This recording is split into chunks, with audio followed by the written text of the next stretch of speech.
I'm curious about, we got the Olympics coming to this country in 2 years, 2028, LA. And I am very interested in the man, the myth, I guess we have to call this man a legend at this point. Say it. Say it. Like I said before, he's not my kind of dude, but he's winning. At the end of the day, one of the things I always say on this pod, I'm going to respect winning. Lyles is projected to be the champion of the 100-meter dash. He's going to be 31 years old, so that is like right at the line of... Is that according to FanDuel? No. Well, yeah, I'm pretty sure. Ooh, let me double check. I'm almost 100% sure he is the betting favorite. Now, we are 2 years out, so like... Oh my gosh. I could put a $2 bet now, and he might pull his hamstring. He might be done. I might talk about that on my show next week. Oh my God. Is he the betting favorite for real? He should be the betting favorite. We're checking this right now. I need that fact check because I will talk about that on my show. Because why? 8. We're about to do this right now. Way too early bets. Ooh, let me see. Hold on. Give me the tea, just Matt. You're gonna have to cut around this one because I gotta actually look this bad boy up. Let me see. Okay, so it has not come out as yet for FanDuel at least. I did see future markets. I'm not checking poly markets.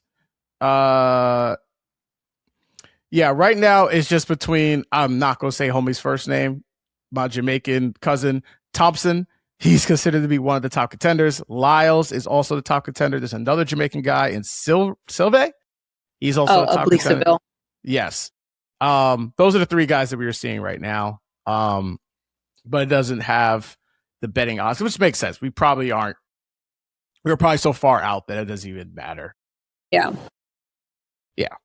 But still, the point is that we believe that Lyles is going to be one of the guys. At least he's going to be the best. Well, we can get into if he is the best American or not. But we will see him compete, and he's right at that age. I believe this was the same age Bolt won his last medals. He's 31 years old. That Bolt won his last one? 2012 was the last year that he won. I'm saying, like, was he like the same age you said? He was at the same age. He was 31 years old. Yes. When so you're saying Noah would be the same age as Bolt when he won his last. Okay. Exactly. Okay. And so that for me is like, this essentially is his last race or his last moment in the sun. You already talked about how track and field people have to, their brand means everything, right? You're only going to win so much money from these events. You need to do all these other things to be able to capitalize on your money. My only question is this man going to embarrass us? And I do not mean losing. Losing to me is not embarrassing. I don't believe that, right? If he comes in second or third, you are the 3rd fastest person in the world. That's not embarrassing. But you know what I mean when I talk about embarrassing. So is this man going to find a way to embarrass? I'm not talking about the country. I'm talking about us. Is he going to embarrass us? It depends what your icks are. It depends. I can never fully hate Noah. I don't hate him at all, actually. But I actually like him. I like Noah because he knows how to back up his shit, to be very honest with you. There's been very little time that Noah said he was going to win and just didn't. He knows how to show up. Like, I put this into perspective for you. He has won 3 world titles in a row in the 200 in a landscape of track and field that is consistently changing. Talent is coming in. Talent is going out. He made 2019 in Doha, 2022 in Eugene, and then last year in Tokyo. He has all 3 of those moments. He has been the 200-meter world champion.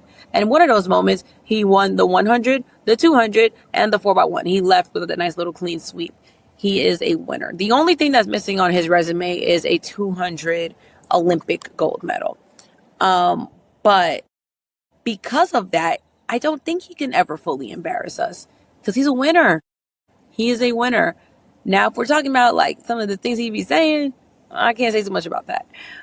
But you see what I'm saying? A winner.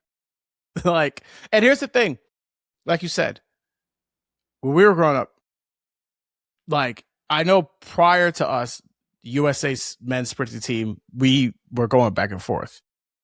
But it wasn't close when Bolt had it going. Like, it wasn't close. Yeah. And now we have essentially dominated this sport for the last couple of seasons with this guy. The last couple of years with him. And he just makes it hard. And I will be rooting for him because I want the best for him. I know he just got married. Beautiful wedding, beautiful wife. Congratulations to him and his lovely wife. I wish I was invited. I'm not making the right friends because I wanted to be at that wedding. It looked fun. It looked nice as hell, man. But he is a guy that it's going to be, like I said, we're right before we hear his name again, because track and field, it's like when you're Olympics and then we kind of go down, then we pop back up. So he will obviously be one of the guys that we expect to win. And like you said, maybe he will be able to go out on top, because that picture of Bolt looking back at the guys is one of the most iconic pictures you will see of him having just a nice gap between him and all of his competitors behind him. I do want to talk about Quincy Wilson. I do not know much about this young man. Mm-hmm. He is going to be 18 years old. I don't know if he's 18 yet, but he's going to be 18 years old this year. He'll be 20 when he's running the Olympics, or he's running in the, the Olympics. He seems like he's going to be challenging for the 400 meter dash. And I know that track is for really a young man's game, like 18, 19, 20, 21. That is when you were just entering it, and then you honed your stuff when you get a little bit older. Is he like the real deal, essentially? And is he someone that can kind of keep this legacy going? And I guess my other question, I've given you a lot here, is I'm looking up his splits for the 100 meter time, and they seem pretty good. Do you think he will, I don't know what transition is the best word for it, but do you think at some point, obviously probably not for this one, but maybe in the Olympics, the following Olympics, that he might transition to being a 100 meter dasher? So first question, yes, he's very much so the real deal. I think what is hard about this is his spot in the Olympics is not guaranteed. USA has the most depth in the 400 meters in the world, like, period. So that's a big reason why I think for the 400, yes, but overall USA is the hardest team to make ever in track and field. No, like if we take everything in consideration, is the hardest team to make. Now, I think Quincy can 100% make that relay pool, but knowing Quincy, the type of dog he is, he's going to want to make it individually. And just to give you some context, when it comes to Olympic and world teams, it's top 3 at your national trials that makes it for your individual events, and typically top 6 unless the committee has like other ideas that will be in the relay pool to represent your country. So that's typically how it works. So I think he can 100% make that relay pool. He's going to want to be individually up in there to contest for a 400 meter Olympic medal for Team USA. That's the thing. But the depth in this country is crazy. And I think we'll see what happens when he begins his college campaign next year, because right now NCAA is crazy. It's been interchangeable with professional performances for the last couple of years. But we will see. They're consistently running 44s. Quincy has come close to breaking 44. He's run 44.1 last year, and it was the U18 world record. But we'll see how he transitions, and I think he will transition just fine because, again, Quincy's a winner, and he has a winning pedigree. There's that. In terms of him transitioning to the 100, I don't think it's a good idea. He has like this really great mixture of strength, speed, endurance, and he can run a good 100. I can see Maryland putting him on a 4x1. I think that would be very smart because he has the speed to carry himself.